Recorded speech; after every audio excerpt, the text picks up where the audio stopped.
All right, so we're going to talk real quick about formation building. So there's a couple ideas to keep in mind in formation building. You have, of course, 6 slots, of which generally most people are going to tell you, or what the game tells you in the tutorial or whatever, is that you have 2 tanks, 2 DPS, and then 2 supports.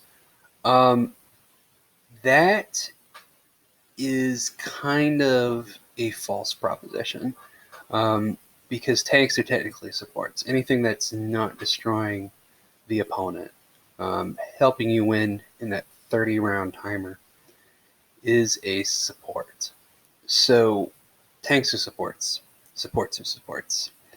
DPS that don't do a lot of damage, like Phoebe, those are supports. So for me, when I'm thinking about formation building, I want to cram as many DPS into each formation as I can, unless there's something that a support does that I need for a particular fight. So for example, in PvE, when I'm fighting enemies that can be stunned, generally I'm going to want to slap Phoebe in there. If I'm against Silver Chariot and I have Pole's exclusive weapon, well, then maybe slap Pole in there as your 4th DPS, or your 3rd DPS if you like critic supports all over the place. I don't really like bastions in general. I don't like tanks.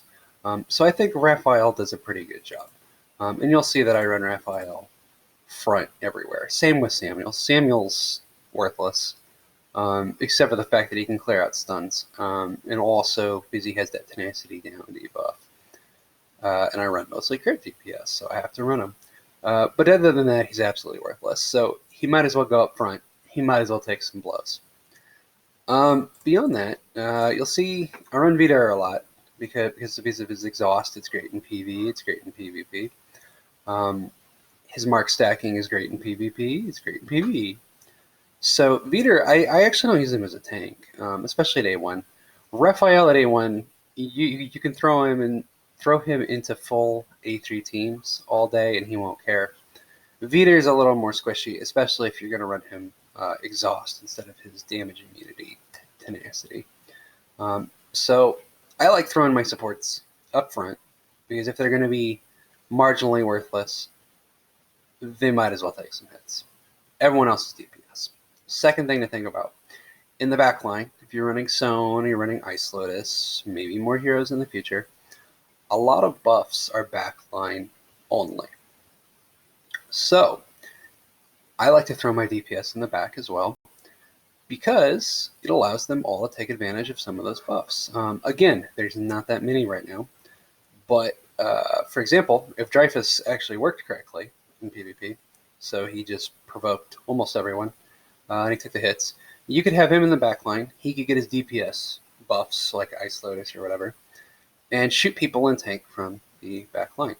Vidar already does that with his duel, so you can tank from the backline while doing DPS, while getting DPS buffs, and put all your worthless guys up front, and have them reasonably protected. Again, that build does not work as well in PvP, and it definitely does not work in bosses because his provoke doesn't work.